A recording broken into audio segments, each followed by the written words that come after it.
Seorang alim ulama pernah dipenjara bersama narapidana lainnya dalam sebuah penjara.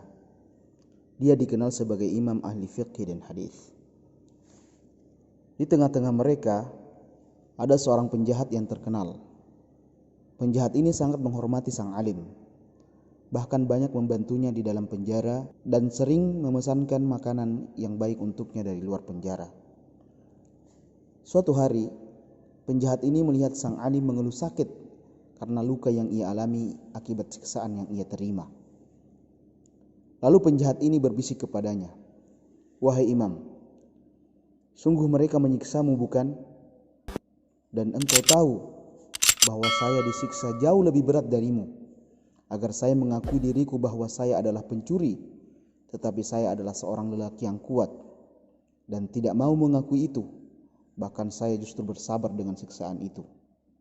Wahai imam, saya berbuat demikian sedang saya berada di atas kebatilan. Lalu bagaimana denganmu yang berada di atas kebenaran?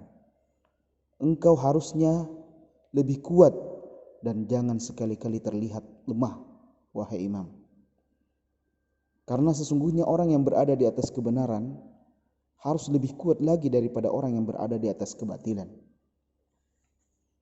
Maka sang imam terus melawan, dan setiap kali ia merasa lemah, ia teringat kalimat dan kata-kata sang penjahat tersebut. Dan sang imam terus bertahan di atas siksaan selama beberapa tahun, hingga penguasa di saat itu tumbang. Tidak ada lagi fitnah, tidak ada lagi pertumpahan darah, dan juga sang imam pun terbebas. Sang imam kemudian tetap tinggal di rumahnya untuk mengobati luka dari siksaan yang ia alaminya. Lalu ia teringat dengan temannya selama di penjara. Kemudian ia mencari tahu, dan ternyata temannya tersebut sudah meninggal dunia. Lalu ia menziarahi kuburnya dan mendoakan serta memintakan ampunan untuknya. Di malam harinya, sang imam melihat dalam tidurnya. Di dalam mimpinya ia melihat temannya tersebut berada di dalam surga. Lalu ia bertanya, "Kenapa Anda berada di sini? Apa yang mengantarmu hingga bisa berada di tempat ini?"